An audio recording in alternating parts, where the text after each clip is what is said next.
Seuls 29% des Français font confiance aux médias selon un rapport de l'Institut Reuters.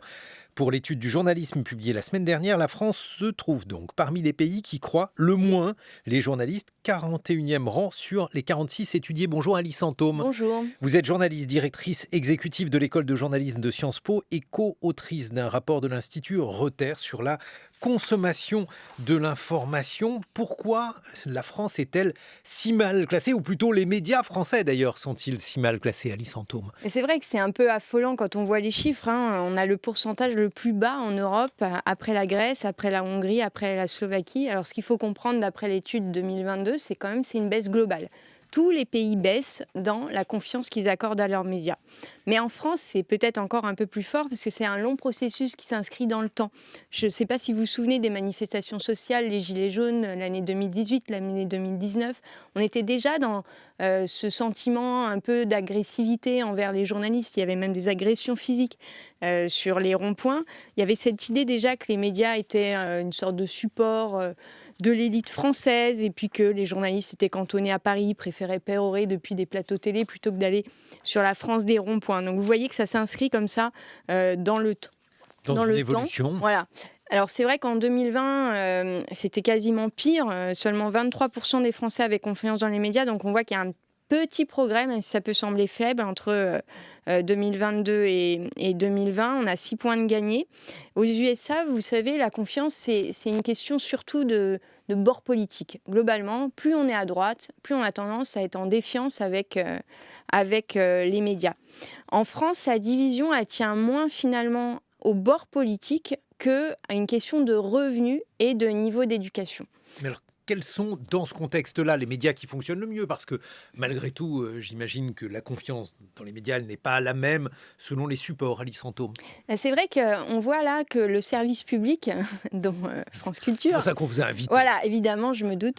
Le service public a du sens et a un lien particulier, effectivement, avec les auditeurs, les lecteurs et le public que vous informez. Et puis également la presse régionale, qui a un lien de proximité très fort, qui a su se réinventer depuis le Covid et se transformer numériquement, et qui a beaucoup compté en fait dans les choix, les petits choix de la vie quotidienne que l'on doit faire tous les jours, surtout après 2 ans de crise sanitaire. Et là, ils ont réussi à entretenir et même renforcer ce lien de proximité et de confiance qu'ils ont avec leurs lecteurs. Et alors, si on fait un distinguo, cette fois-ci, parmi les supports, la télévision, la radio, Internet, bref, comment se classent-ils ? Alors le trio du matin, ça c'est très spécifique aussi à la France. Donc la télé qu'on disait morte marche toujours très très bien. 27% des sondés écoutent, regardent la télé. On a juste après le smartphone, au saut du lit. On aime bien souvent parce qu'on se réveille avec son smartphone, commencer à s'informer par ce biais. Et puis la radio, 23%, c'est une spécificité culturelle française. C'est un pourcentage qui est assez relativement important pour la radio. Mais pourtant, la radio est un média qui diminue, c'est-à-dire on voit qu'il y a moins de personnes qui écoutent la radio qu'auparavant. La télévision, elle ne cesse d'être critiquée, mais elle continue à être observée. Tout cela est un peu paradoxal. Oui, c'est paradoxal, mais vous voyez, par exemple, la radio, ça dépend. Les formes audio ont beaucoup d'importance. Donc, il y a la radio de flux, celle que, là, on est en train de pratiquer ce matin, mais il y a aussi l'essor des podcasts. Et en France, il y a un secteur très dynamique. Donc, c'est quand même une forme audio. 29% des Français ont écouté au moins un podcast au cours du dernier mois. C'est assez remarquable. Et aussi, on a un vivier de studios de production de podcasts en France qui existe et qui est très dynamique, avec des grands studios qui se sont installés depuis quelques années et qui font un peu pâlir d'envie nos voisins européens. L'actualité a été très lourde avec le Covid, la guerre en Ukraine. Rien n'indique, Alice Santôme, que celle-ci soit plus légère dans les prochaines semaines. Est-ce qu'un certain nombre de nos compatriotes fuient les informations, décident de ne plus s'informer, notamment parce que c'est lourd de recevoir ça chaque matin ou même chaque soir? Ouais, c'est vraiment le phénomène nouveau. Et s'il faut retenir un point de cette étude, c'est ce qu'on appelle l'évitement informationnel. En France, on a 36% des gens qui nous disent « je préfère éviter parfois ou souvent l'information ». Oui, c'est beaucoup, 36%. 36%, et c'est énorme. Pour vous donner une idée, en 2017, c'était seulement 29%. Donc en gros, il y a plusieurs raisons. Soit c'est parce qu'il y a trop de politique ou trop de Covid dans l'info. Ça a de l'impact sur mon humeur. Ça me rend triste, un peu dépressif. J'ai un sentiment d'impuissance parce que je ne peux rien y faire, voire ça m'ennuie. Donc ça, c'est la deuxième raison qui est invoquée. Et la troisième raison qui nous oblige à nous questionner, c'est que c'est difficile à comprendre.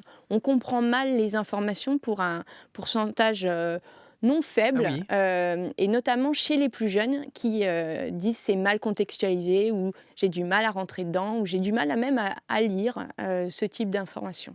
Mais alors ça, c'est là aussi un vrai casse-tête parce que d'un côté, on a donc un certain nombre de Français qui expliquent à Lysantôme qu'ils éprouvent de la lassitude, qu'on parle trop du Covid, mais dans le même temps, jamais l'information n'avait été scrutée avec autant d'attention lorsqu'on était vraiment en pleine crise du Covid.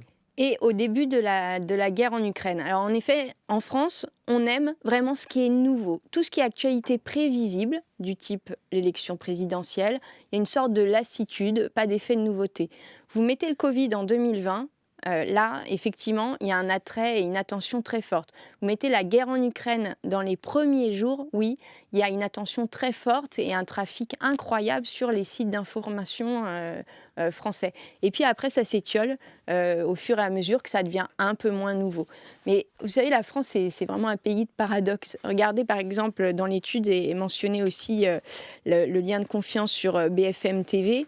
En fait, BFM TV, c'est un média qui est leader sur son segment. On Mhm. adore détester en France les premiers de la classe, si vous voulez, les leaders globalement.